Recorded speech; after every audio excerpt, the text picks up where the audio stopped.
Hola a todos quienes van a escuchar este nuevo episodio.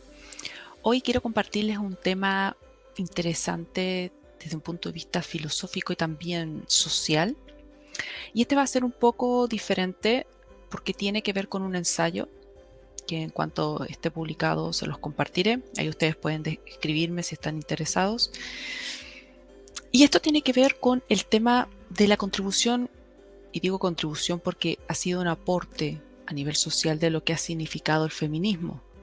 Y me voy a referir específicamente a esa forma de diluir el sexo basándose en la imposición de una cultura del género. Y entonces ahí vamos a entrar a analizar por qué hay en realidad un tema de inclinarse a hablar del género y dejar relegado completamente lo que es el sexo. Vamos a darnos cuenta precisamente por esa forma de desafiar a la naturaleza. Y eso está muy conectado también con lo que es el transhumanismo. Eso es un tema importante porque precisamente es lo que hoy en día podemos ver. Es desafiar, es ir más allá de la naturaleza misma del ser humano. Por eso es transhumanismo. Y cuando uno llega a ver el tema del feminismo, se da cuenta de que hay una serie de situaciones que están íntimamente conectadas. Y en esto me voy a referir cuando uno estudia del socialismo.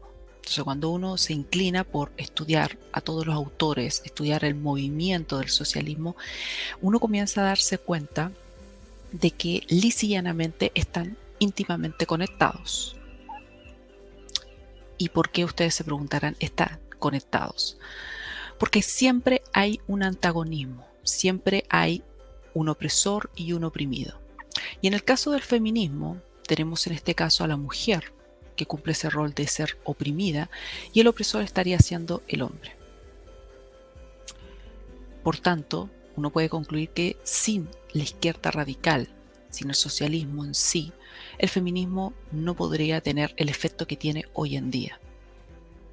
Además de una serie de temas discursivos y de propagandas que forman parte de este chantaje informativo para toda la comunidad, vamos a ir dándonos cuenta, reflexionando filosóficamente sobre estos temas. Por eso es que este episodio tiene el objetivo de llevarlos a la reflexión, llevarlos al contenido de una serie de autores, en las cuales voy a dejar en la descripción de este video los links de cierta información que para ustedes puede ser relevante y si ustedes puedan analizar y darse cuenta de que esto no es desinformación, esto es conocimiento de los temas sociales a través de la filosofía. Así que ahí les voy a dejar los links, ustedes pueden ir, leer, investigar y formarse su opinión al respecto. Y dicho eso, cuando uno ve este tema del feminismo, yo creo que es importante el analizar la contribución realmente importante que ha tenido el posmodernismo. Porque dentro de lo que significa toda la historia filosófica, todo ese conocimiento histórico que comienza a darse luego de esa ilustración radical, hay una serie de cuestionamientos que forman parte de este posmodernismo. Uno podrá entender que estamos hablando de siglos de historia. ¿De qué manera puede haber influido hoy en día en el posmodernismo? De una manera tal que la razón comienza a ser cuestionada y con ello la naturaleza humana. Es de ahí donde comienzan a proliferar una serie de intelectuales, autores, y esto no es eufemismo, como algunos lo pueden creer. Esto es las teorías más revolucionarias que hasta el día de hoy se estudian. ¿Y dónde se estudian? Precisamente en las universidades. Ese es uno de los grandes problemas que tenemos hoy en día en la educación y por qué para ellos es tan inminente el hecho de que los niños tengan esa educación sexual integral para los efectos de ir cambiando esa perspectiva, de formar, de construir, como diría Derrida. Por eso que este video, este episodio va a estar muy conectado con el que yo hice de René Cherer, este filósofo francés que da a conocer esta pedagogía pervertida y cómo la pederastia y la pedagogía en sí estarían unidas en un punto, que es como Roger Scruton lo llamó, generar estos educacionistas. La mera contemplación, pero ya no en la formación de la educación del niño o de la niña. Así que va a ser muy interesante. Yo creo que esto va a estar un poco denso con muchos planteamientos de algunos autores que quizás no les suenan, por eso que después en la descripción de este video voy a dejarles esos links para que ustedes puedan ir investigar, conocer a estos autores. Cuando uno habla de estos temas es importante conocer los intelectuales, porque detrás de todo eso hay teorías importantes en las cuales uno tiene que conocerlas. Comparta o no las tendencias, es algo que se tiene que conocer y es algo que nace de un punto de la historia. Dicho eso, me quiero referir, y por eso que les tengo preparado esta presentación que ustedes van a ver aquí en pantalla, y se llama Feminismo y la imposición de la cultura del género. Hablo de la imposición porque vamos a darnos cuenta que dentro de todos estos planteamientos que tenemos del feminismo radical, este feminismo de la cuarta ola, probablemente después haya otra ola, otro periodo de tiempo en donde se genera otro tipo de feminismo que empieza a involucrar otras tendencias como los LGBTI, queer. Este feminismo comienza a dar a conocer que es importante y es imperante en estos tiempos hablar del género y por lo tanto el sexo ya deja de ser materia de discusión. Y ahí vamos a darnos cuenta de que esto comienza a ser una forma de llevar a cabo un desconocimiento de la propia naturaleza biológica. Por eso es más fácil hablar del género. Y en esta visión particular me quiero remitir en primer lugar, a un filósofo muy importante que ustedes pueden ver ahí en la fotografía, que es Pierre Bourdieu. Este es un sociólogo francés y escribió un libro interesante. Yo los invito a leer ese libro. Puede que ustedes no estén de acuerdo, pero como les dije anteriormente, es importante conocer estos planteamientos porque uno comienza a unir las piezas de este puzzle. Y aquí en particular, con Pierre Bourdieu, yo me quiero referir a su obra La dominación masculina, ya la edición de 1998. Algunos pueden tener otras ediciones, de repente cambian las citas o ciertas palabras, por eso es que uno cuando hace alguna publicación o a escribir algo tiene que indicar el periodo, la editorial, porque claramente cambian las citas. Pero me voy a referir a esta obra que es La dominación masculina. ¿Y por qué? ¿Por qué quiero iniciar con Pierre Bourdieu? Porque aquí analiza y refleja un punto bastante importante que tiene que ver con el trabajo de la deshistorización. Así tal cual, como usted escuchó, deshistorización. ¿Qué significa en definitiva el deshistorización? Es sacar, diluir la historia del sexo. Es un concepto complejo, pero a la vez es interesante porque ahí uno puede también colegir los planteamientos de este sociólogo francés, que habla también sobre el tema de la sexualidad como una construcción social, muy similar a Michel Foucault. Y en este contexto hay una situación importante que tiene que ver con este trabajo de la deshistorización, porque precisamente implica hacer un trabajo en la cultura, como es una construcción social, la heterosexualidad. Entonces es hacer un trabajo en la cultura de manera que se erradiquen esos estereotipos y así se pueda establecer una forma diluida de hablar del sexo. Principalmente porque su estudio lo basa sobre la dominación de la mujer, sobre esa forma de dominación que tiene el hombre sobre la mujer en base a su condición biológica. Son puntos importantes que cuando uno comienza a hablar de todos estos movimientos, hablar sobre los movimientos sexistas, ver libros sobre el tema de hombre y mujeres, las desigualdades del género, las cuotas paritarias, todos esos aspectos, es importante entender de que esto viene sobre un aspecto netamente biológico, que lleva para ellos a una desigualdad social. El hecho de una persona haber nacido y ser mujer y ser criada culturalmente, criada como mujer por su condición biológica, es que tiene un estatus más bajo que el del hombre, por la libido domandi, esa dominación del líbido respecto de quién penetra, quién no. Y eso es una situación bastante compleja, porque basamos esta desigualdad social, en la cual hay muchos libros sobre eso. Ya, de hecho, ustedes pueden leer a Judith Butler. Hablamos sobre esa desigualdad social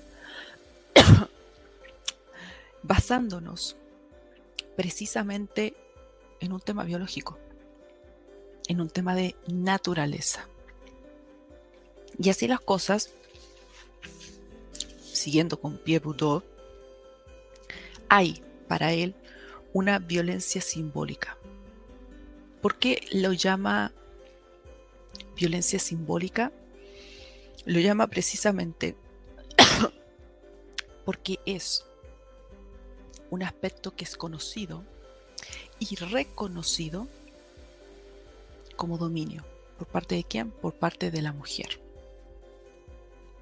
Por eso es una violencia simbólica. Es un símbolo en la cual, en base a todas estas situaciones biológicas que se llevan a cabo y por lo tanto la cultura, la sociedad, te impone un cierto estatus respecto del hombre y respecto de la mujer, es que hay un reconocimiento. O sea, la mujer reconoce de que es inferior al hombre, de que tiene ciertas situaciones por las cuales está en desventaja y por lo tanto se habla de violencia simbólica. Es un estudio bastante complejo y pueden no compartirlo muchas personas, pero insisto, esto es un tema para reflexionar, para ir dándose cuenta de dónde emanan todas estas politiquerías o de dónde emanan todos estos discursos tan carentes de fundamento que en realidad han diluido toda esta argumentación filosófica, que es para que vayamos teniendo mayor bagaje de conocimiento de manera que podamos pensar por nosotros mismos. Esa es la idea. Y por lo tanto, siguiendo con Pierre Bourdieu, hablaría precisamente de esta diferencia anatómica, biológica, que como tal sería justificación natural de esa diferencia social que hay entre el hombre y la mujer. Si nosotros tomamos esa tesis de Pierre Bourdieu, podemos empezar a entender una de las razones por las cuales se quiere hacer esta deconstrucción. Se quiere acabar con esto del tema de las diferencias biológicas, desconocer el tema biológico y hablar de géneros. El problema es que, como vamos a ir dándonos cuenta en este ensayo, el problema pasa y radica principalmente porque lisa y llanamente siempre tenemos antagonismos. Y tan es así, siguiendo con esta postura de Pierre Bourdieu, que como yo decía, estos son actos de reconocimiento. Hay siempre un dominado, que es la mujer, y un dominador, que es el hombre. Aquí tenemos a otra escritora, es activista feminista, profesora también, actualmente. Y ella precisamente ha hecho muchísimas conferencias. Como les digo, voy a dejarles algunos links, porque en realidad son muchos temas para poder investigar, pero voy a dejar algunos links en los cuales de cada uno de estos autores ustedes pueden ir llenándose de más conocimiento. Ella es Catherine McKinnon, esta escritora, activista feminista norteamericana, y tiene un libro también que es interesante leer sus planteamientos porque están muy similares también con Simone de Beauvoir y otros escritores de la izquierda, y se llama Hacia una teoría feminista del Estado. Así se llama el libro. Ustedes también lo pueden encontrar en internet, pueden buscarlo. Esta historia esta forma de comprender el feminismo lo basa en este libro que se llama Hacia una teoría feminista del Estado. ¿Y qué es lo que dice ella? Que me parece interesante el compartirles esta cita. Esta es de la edición de 1995. Las mujeres no están socialmente subordinadas por una dependencia biológica. No están socialmente subordinadas por una dependencia biológica, sino por el lugar a que la sociedad de clases relega su capacidad productiva. Nuevamente estamos aquí basándonos en lo que Pierre Bourdieu ya decía, que tenía que ver precisamente con el tema de todo este tema biológico. Entonces, aquí Catherine McKinnon también vuelve a establecer esta sutileza en decir que esta desigualdad social de la mujer va en base a lo que la sociedad ha establecido como tal. Por eso la necesidad imperante de erradicar estas divisiones binarias por las cuales uno lo ve también en una serie de rayados muralistas, en propagandas, en los mismos planteamientos de algunos congresales, parlamentarios, no realmente tan lumbreras, pero todos repiten al unísono ciertos aspectos que tienen que ver con el tema de la sexualidad. Y por eso sigo insistiendo, es importante para ellos el empezar con los niños desde la primera infancia, para poder sacar todo esto y que el niño o la niña se vista, se desenvuelva de la forma que estime conveniente. Por eso también la polémica declaraciones de esta ministra de la Igualdad de España, Irene Montero, donde para ella el niño puede tener relaciones sexuales con quien desee. Claro, después hace la juxtaposición de decir, bueno, siempre que haya consentimiento. Niños de cualquier edad. Nos estamos refiriendo a primera infancia, 5, 2 años, de ahí hacia arriba. Por eso es imperante en estos tiempos el empezar a abrir la mente y llenarla de conocimientos que en realidad sirvan para poder hacer esta batalla cultural. Y como Catherine McKinnon plantea este tema de la biología, entonces bien podría ser para ella el lesbianismo el posible remedio para poder erradicar primero la heterosexualidad, porque la heterosexualidad, en base a todos estos autores, sigo insistiendo, es en base a estas tesis de estos autores, la heterosexualidad estaría imponiendo lisa y llanamente esta desigualdad social entre hombre y mujer, porque la heterosexualidad implica que el hombre tiene ciertas condiciones, biológicamente es el que precisamente penetra a la mujer y por lo tanto hay una libido domandi que genera esta suerte de desigualdad de la cual ellos quieren hacer su lucha. Y por lo tanto el lesbianismo vendría a establecer una paridad, porque no estaría el sexo masculino ni tampoco el sexo femenino.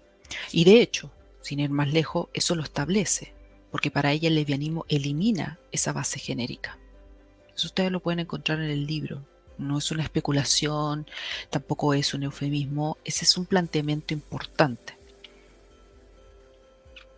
Ahora bien, la pregunta que surge a eso es si realmente ese lesbianismo que ella plantea, esa homosexualidad, estaría erradicando esa base genérica.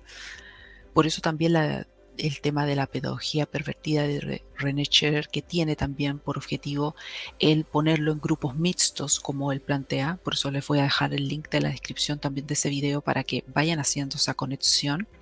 Porque precisamente él ya indicaba de que frente a esta división era importante el involucrar a un niño o a una niña o a un adolescente en grupos de distintas tendencias, cosa que el día de mañana, si el niño decidía ser efectivamente hombre y la niña decidía ser efectivamente mujer, entonces ya podía hablarse de una heterosexualidad per se, natural.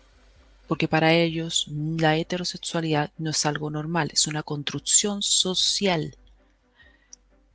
Tienen que anotar eso, porque para ellos es una construcción social. Por eso es que hay que deconstruir. ¿Para qué? Para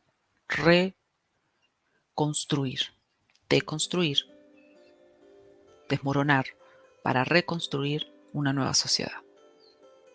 El problema es que esa nueva sociedad también va a tener sus propios parámetros y también va a ser construido socialmente. Por lo tanto, siempre estaríamos en un círculo vicioso si esa es la tesis que vamos a seguir manteniendo. Por eso esas reflexiones, por eso este episodio, para ir generando esa reflexión y ver cuánto estamos dispuestos a transar sobre esas reconstrucciones. Que de hecho ustedes lo pueden ver mucho del programa de Gabriel Boric y de muchos parlamentarios que se declaran feministas, que han hecho ahí sus grandes actuaciones en la Alameda. Se pueden ir dando cuenta que el modus operandi, el mínimo común denominador, siempre es el mismo. Y por eso estos intelectuales venden. Venden, es parte de lo que hoy en día impera. Y por lo tanto, ya Pierre Bourdieu, relacionando con lo que hemos visto de Catherine McKinnon, ya indica algo bastante importante que tiene que ver precisamente con esto de la impotencia aprendida, o sea, en base a toda esta construcción social de la heterosexualidad, del rol del hombre y de la mujer, ¿cierto? Estos dos aspectos que no tenemos que olvidar. Entonces se genera esta desigualdad social y por lo tanto hay una impotencia aprendida. ¿Por qué? Porque esa deconstrucción que se quiere llevar a cabo en base a esta desigualdad social supone que, como la mujer ha reconocido esta violencia simbólica, como lo decía Bourdieu, ¿cierto? Esta diferenciación en base a la biología, entonces hay una sumisión, un rol que se aprende y se aprehende. Por eso es que para él es llamada impotencia aprendida. Ahora bien, ¿qué es lo importante que hay que modificar, que hay que eliminar en todos estos aspectos? ¿Cuál creen que va a ser la institución importante que hay que deconstruir, modificar? La familia.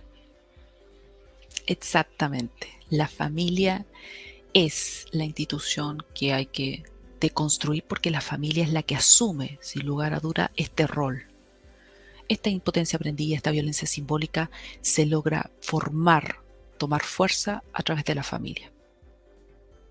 Esta dominación, esta visión masculina se hace a través de la familia y lo otro es la educación, los colegios, los llamados educadores. Por eso esos son los dos puntos que hay que atacar para poder deconstruirlas y poder reconstruir. No se olviden, deconstruir para reconstruir. Algo nuevo, algo diferente. Y por lo mismo hay que liberar a los hombres de todas esas estructuras. Entonces, ¿qué entienden ellos?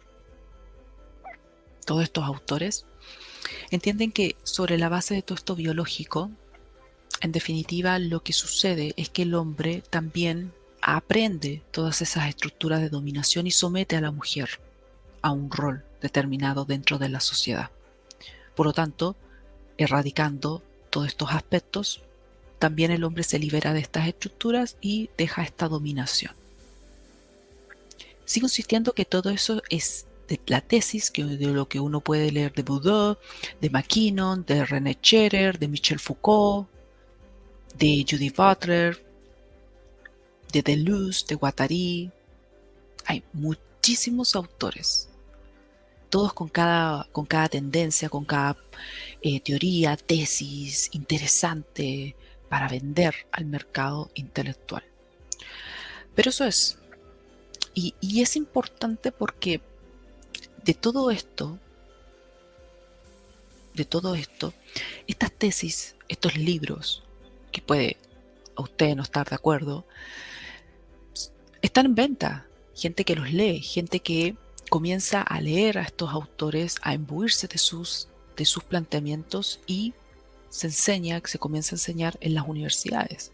jóvenes que no tienen suficiente conocimiento ni las herramientas necesarias a nivel educacional, tanto en la básica como en la media, para desempeñarse correctamente, comienzan a absorber toda esta información y resulta ser interesante. Entonces comenzamos a desafiar a la naturaleza humana. Eso es interesante. Y notes acá que aquí hay un caso muy interesante que algunos tienen que haberlo ya escuchado. También voy a dejar el link de este caso de John Joan. Este es un caso muy polémico porque por mucho tiempo se creyó que era todo un éxito la reasignación del sexo. Por mucho tiempo. De hecho, el médico que realizó esta reasignación gozó de mucho prestigio por muchísimo tiempo. Esto es algo muy similar a lo que pasó con los informes de Alfred Kinsey. Kinsey, que en su tiempo también gozó de una popularidad, de un renombre considerable en todas las universidades, e incluso llegaron a modificar parte del Código Penal por los planteamientos que él hacía respecto al comportamiento del hombre y de la mujer. Y después comienza uno a darse cuenta de que todo esto era una falacia. Y esto es un caso muy interesante. Yo lo invito a investigar sobre este caso de John Joan, porque esto es de la situación es de una familia que por lo tanto están desconcertados y deciden seguir las indicaciones del médico que en ese entonces era un psicólogo de la teoría del género, John Money. ¿Y qué pasa con eso? Hacen este experimento, pero en realidad es un experimento. Todo esto que se hace de desafiar a la naturaleza son experimentos. Lo mismo esto de los transhumanismos, de reasignar el sexo de manera tal que tú mutilas tu cuerpo, tiene esos efectos importantes de experimentar con tu propio cuerpo. Y por lo tanto, al decidir seguir con estas indicaciones, ustedes se dan cuenta ahí que está la foto de cuando él fue lisa y llanamente llevado a ser criado como una niña. El punto es, lo más grave de todo esto es que precisamente lo castraron. Castraron a un bebé de menos de un año y decidieron seguir las instrucciones de este doctor Money de criarlo y convertirlo en una mujer. Entonces usted se ve ahí que ustedes pueden verlo ahí en la fotografía que aparece con un vestido, es una niñita, por lo tanto es criada como una niñita. En ese tiempo gozó de mucha popularidad este caso, fue realmente citado en muchas partes y este doctor, John Money, gozó de gran prestigio como Kinsey, porque más o menos están en la misma década de los 60, porque él planteaba esto de la neutralidad del género. Por eso es que hablaba de la reasignación y decir, bueno, en realidad que esta persona hay que criarla como el sexo opuesto, porque como todo es construcción social, entonces la sociedad lo va a invitar a convertirse y a considerarse como una mujer. Esa es la lógica imperante de estas teorías. ¿Qué fue lo que sucedió? Lo que sucedió es que esta persona se sentía completamente incómoda, estaba depresiva y nunca se sintió como mujer. Por eso ustedes ven la fotografía posterior que está vestido como hombre.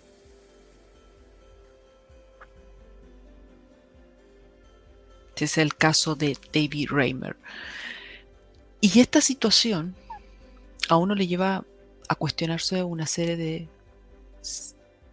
de discursos que surgen hoy en día en la actualidad basados en que esto es construcción social, que el sexo no existe.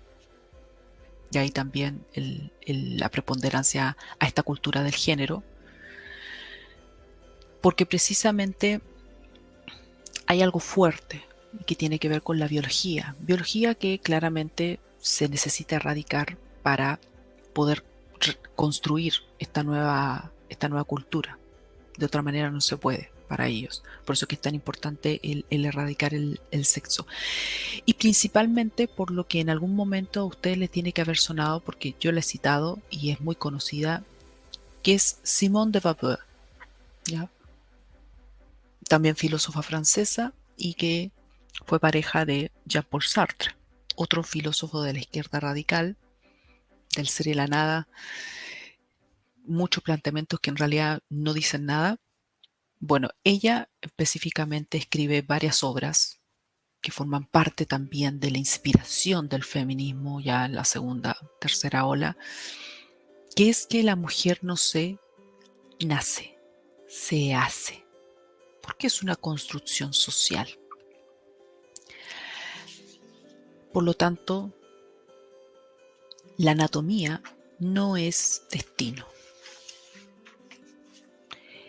¿Qué significó esto? No solamente de construir la figura de la mujer en sí, biológicamente hablando, sino que eso significaba también todas sus funciones naturales.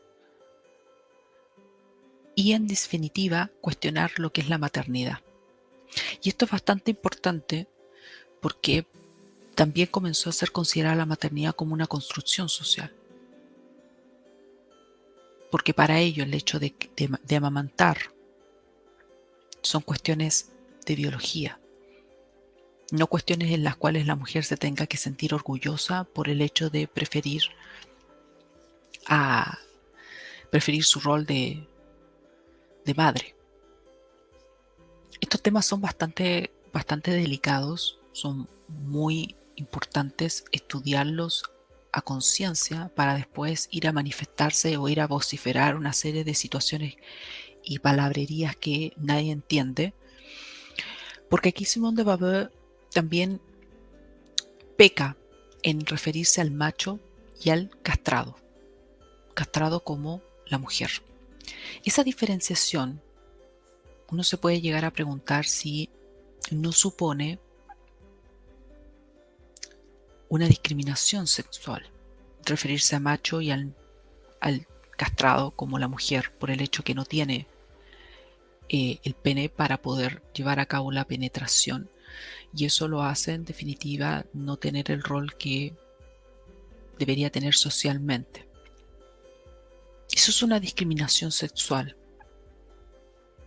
y en definitiva ejerces violencia a través de estas formas lingüísticas de referirte como castrado al sexo femenino.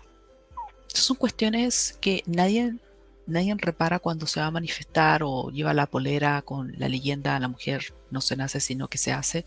Son cuestiones que no llevan a dichas personas a realmente entender estos autores y darse cuenta que hay algo ahí de contradictorio.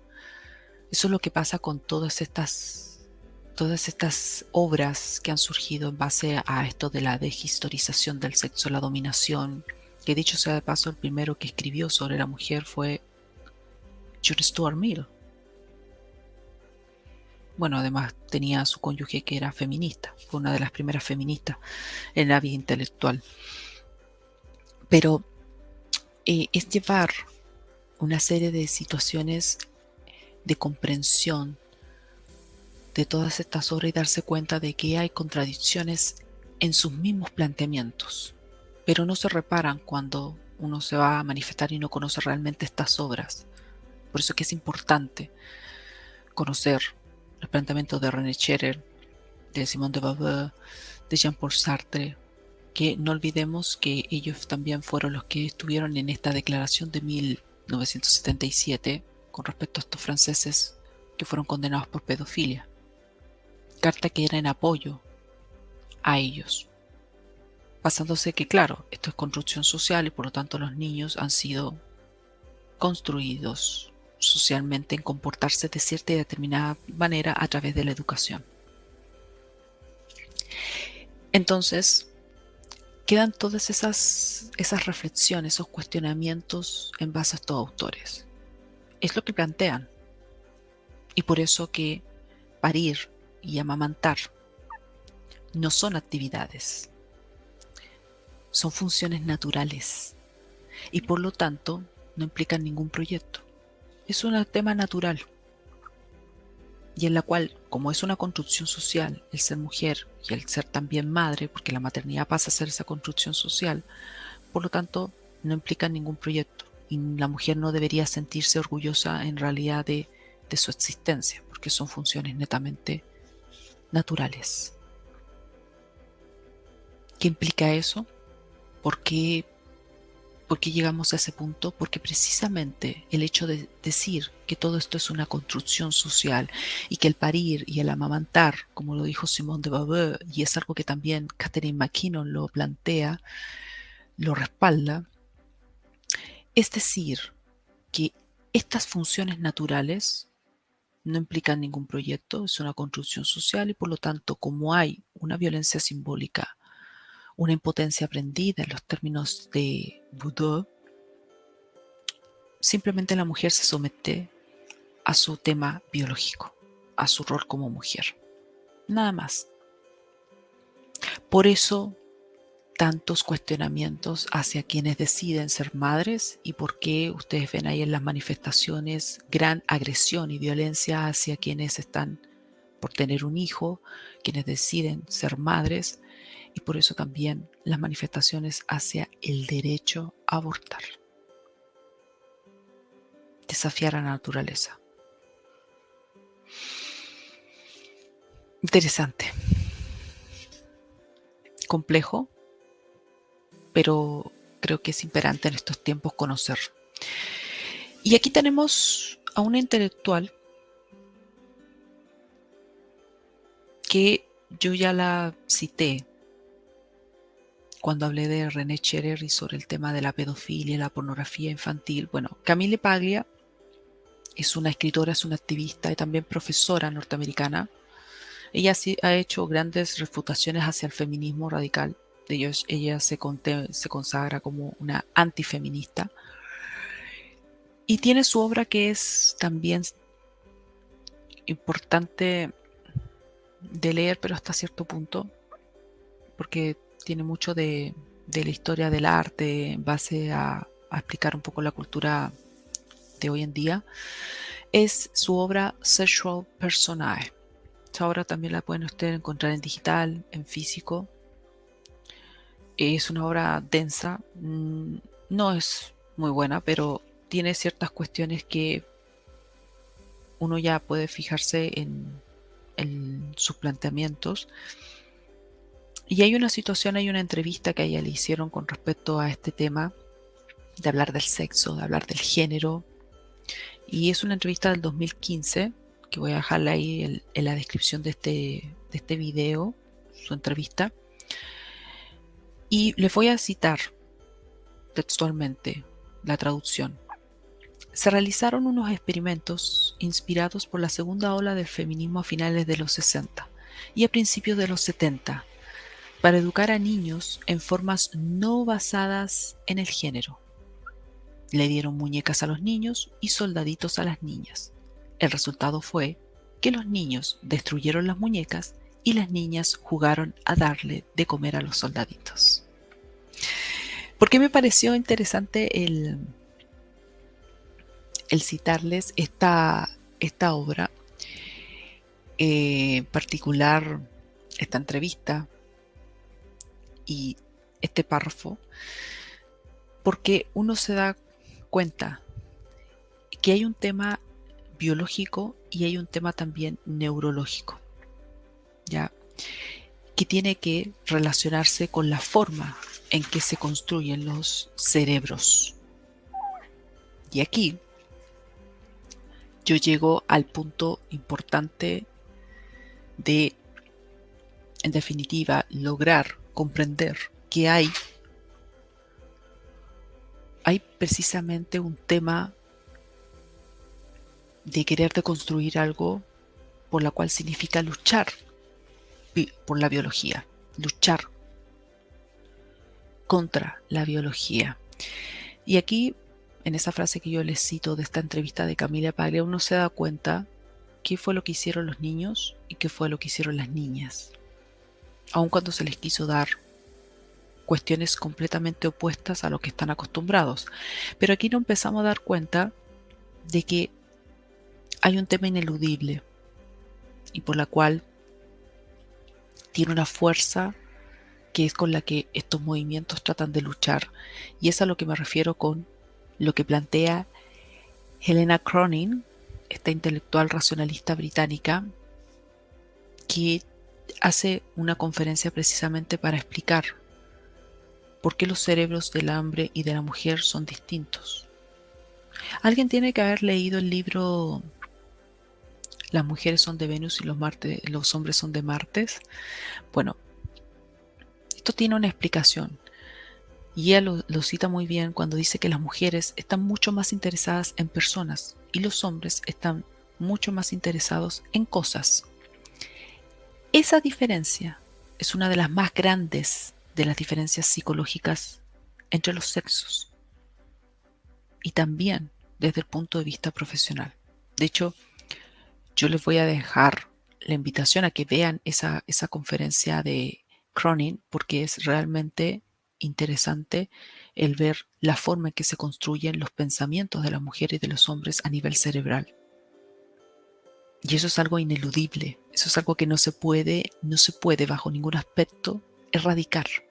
Podemos negar socialmente, podemos decir que esto en realidad no es así, pero es un tema de biología, del ADN, del cromosoma. Y ahí es donde uno se da cuenta del poder que tiene la naturaleza humana. Y principalmente el darse cuenta de la forma en que se construye el cerebro, la variabilidad que tienen precisamente en los extremos para hablar de una forma diferente en cuanto a la mujer y en cuanto al hombre.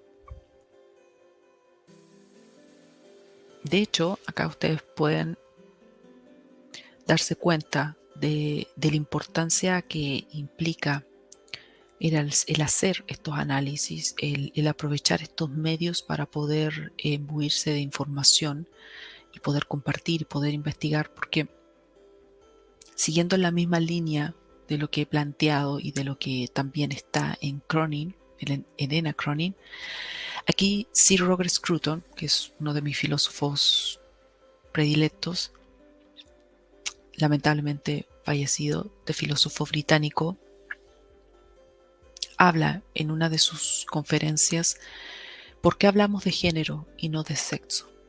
Y es importante lo que él indica porque dice, pero una cosa fue lograda por el movimiento feminista radical en las universidades y fue el hecho de lograr deshacerse de la palabra sexo. Sexo. Porque sexo se refiere a un hecho biológico que no se puede negar y que interfiere con los deseos y las libertades de aquellos que lo quieren negar. Entonces se reemplaza, ahí termina mi cita textual, entonces lo que se hace es reemplazarla por el género. Género que lo que permite poder eludir esa realidad biológica. Por eso ustedes se han dado cuenta que muchos documentos, inscripciones que uno tiene que llenar, ahora dice género, ya no dice sexo, femenino, masculino, sino que género. Y hay una proliferación de géneros, que yo ya no sé cuántos números hay, una proliferación de género y tú ves ahí en el cual te sientes más identificado, pero tiene una razón. Y por eso la deshistorización del sexo, en los términos de Pierre Bourdieu. Ahora, ¿podemos elegir el género? El sexo no lo podemos elegir. Pero el género para ellos sí. El problema es, que era lo que yo les indicaba, el problema es precisamente que nos vemos imbuidos en una diferenciación. Porque incluso en el lesbianismo, uno se da cuenta que en las parejas hay un rol que cumple una respecto de la otra. Eso es así. Que den la apariencia de que hay, como diría McKinnon, una solución a esa violencia de género que se ejerce, por el hecho de esta libido domandi, ineludiblemente hay roles que se cumplen en las mismas parejas homosexuales. Y eso es una situación importante. Además, uno diría, bueno, si vamos a hablar de género, entonces podríamos también entrar a la reflexión de que todas estas palabras de cisgénero, intersexual, transgénero, ¿no son también construcciones sociales? Y seguiríamos con el famoso círculo vicioso. Estos son cuestiones elementales y es inevitablemente eludir lo más importante que es la biología. Ahora, en la misma línea, quiero referirme a Steven Pinker, este neurocientífico canadiense, que tiene una obra también que les invito a leer, el que esté interesado, es Tabula Rasa o La Tabla Rasa. Y hay algo sensato que él señaló en el año 2018 y que tiene que ver con todo esto que hemos estado hablando, porque tiene que relacionarse con la condición biológica que hay entre el hombre y la mujer. Hablar de una tabla rasa, que es lo que necesitan todo este feminismo radical, toda esta gente de izquierda radical en sí, porque la izquierda involucra varios aspectos y entre ellos está el feminismo, lo que involucra en estos términos es que al querer erradicar este aspecto de la biología y al ser, por tanto, la heterosexualidad una construcción social, debería ser todo como una tabla rasa, empezar de cero, como una hoja en blanco. Por lo tanto, es necesario que los niños desde la primera infancia tengan todo esto que se llama la educación sexual integral, todo esto de la exploración de tu propia sexualidad, cómo tú te sientas, que puedes tener relaciones con quien tú desees, para poder precisamente partir de esa hoja en blanco y poderte construir socialmente. Eso es. Y en ese contexto, él dice que esta situación es catastrófica, porque no es posible una tabla rasa o tabula rasa. Hay aspectos que vienen de la biología, de la genética, hay cromosomas, hay código genético que es parte de nuestra historia genética, de nuestra parte evolutiva. Pero en ese contexto a ellos les es viable todos estos planteamientos, que no son más que, como dije, experimentos. Y todo ello porque nos estamos relacionando hacia una sociedad más tolerante, más inclusiva, más flexible y por lo tanto más respetuosa.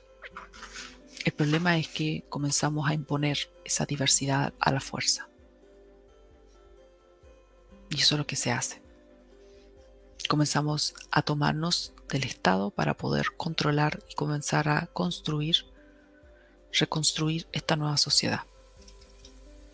De hecho, hay una economista norteamericana, McCloskey, que ella, de hecho, decidió cambiar su sexo a los 56 años, pero ella planteaba algo bastante sensato, y era que esta diversidad no puede ser impuesta a la fuerza. O sea, el que tú te quieras sentir, que quieras realizar alguna determinada situación o cambio en tu propio cuerpo, tiene que ser primero sobre la base de una información y segundo, no puede ser posible que se esté imponiendo este tipo de situaciones basándose en mayor libertad. Y eso es algo crucial que podemos ir coligiendo sobre todos estos temas. Y yo quiero finalizar este análisis con una frase de Michael Oakeshott, este neoconservador británico, que esa frase se encuentra en esa revista española de investigaciones sociológicas de Josep Baqués, que también se los voy a dejar en en el link de la descripción de este video. Y dice, la buena, entre paréntesis, buena política no consiste en la imaginación de alguna clase nueva de sociedad, ni la transformación de una sociedad ya existente para hacerla corresponder con un ideal abstracto, sino más bien realizar más plenamente las insinuaciones de nuestra sociedad actual al seguir la exploración de una clase de sociedad tradicional ya existente. Esta frase te lleva a varios planteamientos en toda esta batalla cultural que se ejerce, porque precisamente lo que uno comienza a darse cuenta es que es imperante el poder volver a construir los pilares fundamentales de la sociedad existente. No pretender en forma utópica crear una nueva basándose en la destrucción de aspectos que son netamente de biología. Y lo que es más, desafiar a la naturaleza humana con lo que podemos ya señalar y conocer, que es el transhumanismo.